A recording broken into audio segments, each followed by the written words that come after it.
আমাদের গ্রামে এক চাচা আছে বুঝছেন। তো এই চাচা স্ত্রীর সন্তানের সাথে ঝগড়া করছে, ঝগড়া করার পর কেউ কিন্তু কারোর সাথে কথা বলে না, একেবারেই অফ, টোটালি কয়েকদিন থেকেই অফ।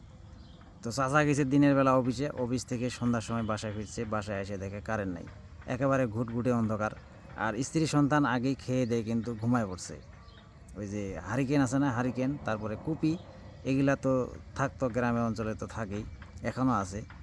তো এইগুলা জ্বালায় তারা ভাত খাওয়া দাওয়া করে তারপরে এগুলা অফ করে মানে নিভাইছে, তারপরে ঘুমাইছে। তো চাচা এখন আসছে বাসায়, আইসা দেখে তো একেবারে গুটগুটে অন্ধকার। অন্ধকার এখন কি করবে, ম্যাচ তো নাই তার হাতে, ম্যাচ কিন্তু বাসায় আছে, তার কাছে কিন্তু ম্যাচ নাই। এখন এই অন্ধকারের মধ্যে কি আর ম্যাচ খুঁজে পাওয়া যায়? স্ত্রী সন্তানের সাথে তো আবার কথাও কয় না।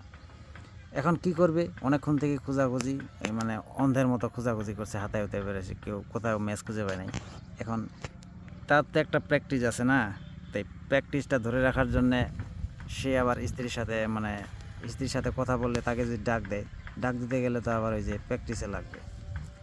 তো এখন চাচাই কইতাছে কি, স্ত্রীর না ডাইকা সন্তানের না ডাইকা ম্যাচ রে ডাকতেছে, কইতেছে ম্যাচ, এই ম্যাচ, ম্যাচ, এই ম্যাচ, ম্যাচ, ম্যাচ, এই ম্যাচ, কোথায় তুমি ম্যাচ, এই ম্যাচ। তো এটাই হচ্ছে স্ত্রীর সাথে কথা না বলে রাখার থাকার নিনজা টেকনিক। এটা শিখাই দিলাম তোমাদের, অনেক উপকারে আসবে, কাজে আসবে। এটা কিন্তু মিস করিও না তোমরা।